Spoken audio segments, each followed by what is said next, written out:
I love to watch other videos of artists drawing and painting on YouTube. Especially when I'm drawing or painting, it's just really kind of inspirational. It's kind of cool to see how other people work, and I just pick up a lot of stuff. That's part of the reason why I post videos like this, these like speed drawing things I pull from Procreate. And the thing you hear over and over in all these videos is if you want to become a better illustrator or artist, you need to just practice and practice and practice. And I totally get that. In fact, since I got my, I guess the Surface Pro 3 a couple of years ago, I've been drawing more, partly because it's just more portable and it's easier to take with me, and so, or I can go in another room and draw more. And partly because I just wanted to become a better artist. I think when you spend a lot of money on something, you're like, okay, I better use it. The thing with practicing is you don't always see like the progress you're making, week to week or even month to month.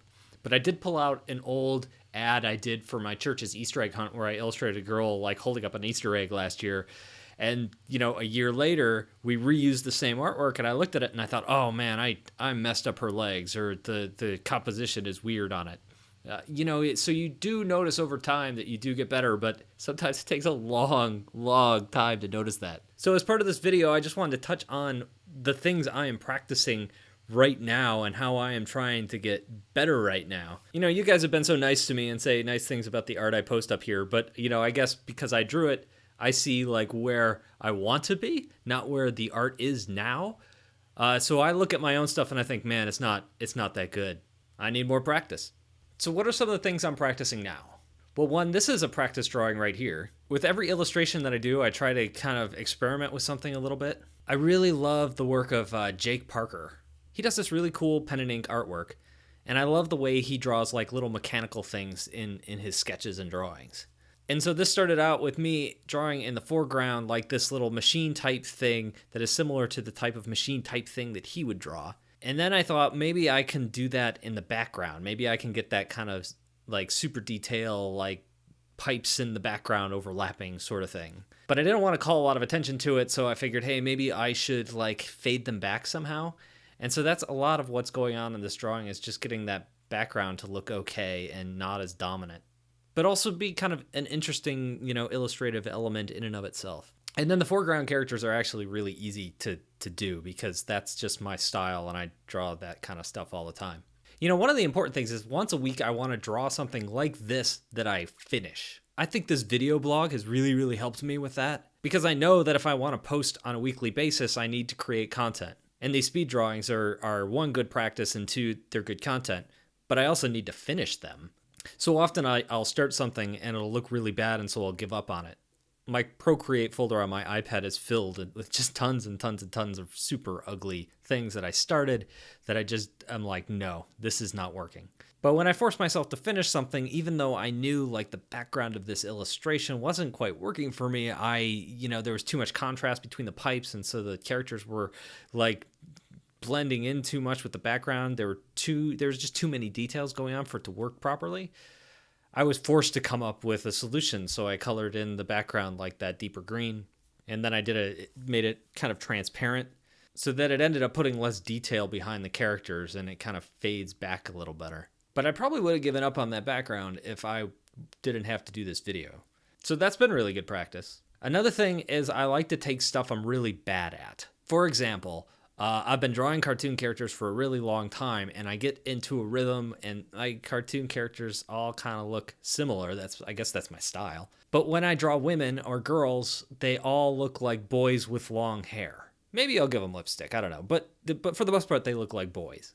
And so I have this Procreate document that I'm opening here. And what I did is I went around the web and I found other artists' styles I really liked, like of female hair especially has been really helpful. Face structures, eyes are a big one. And I just copy and paste those into a document. Here I did it in Procreate, but I'll do it in Photoshop or whatever I'm using on my Surface too. And I'll just completely steal it. I'll just copy it.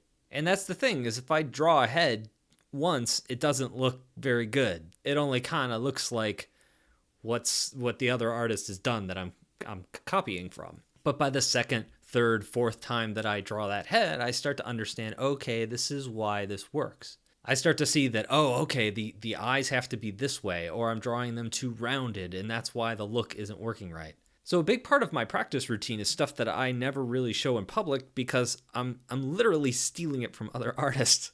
but it's a fantastic way to learn. Take stuff that you like and just see if you can draw it.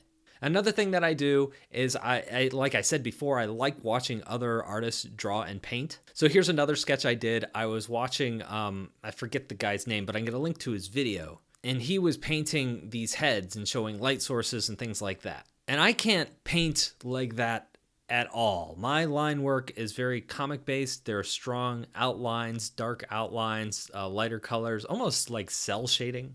It's kind of a traditional animation look. And so when I get into this kind of merging, blending colors, kind of figuring out this figuring out an object in 3D, I'm not very good at it.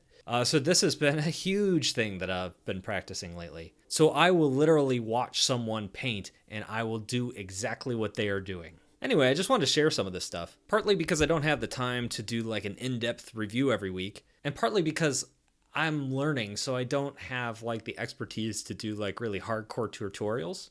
I mean, I can do some tutorials as I learn things, but really I want to share my experience because I feel like I am a learning artist. I'm not where I want to be yet. And I think it's fun to talk about that stuff too, because so many of the people I follow, I think, oh wow, they are done. They have reached the peak of their career. They are awesome. But you never stop growing and never stop learning and never stop getting better at this stuff. And so the people that I look up to and I think are amazing are still on their journey too. They're not as good as they want to be. Or maybe they are. Maybe they're really cocky. I don't know. So if you have any questions, let me know in the comments, hit me up on Twitter, or send me a sketchy looking package in the mail, however you like to talk to people. And I'll see you again in a week or two.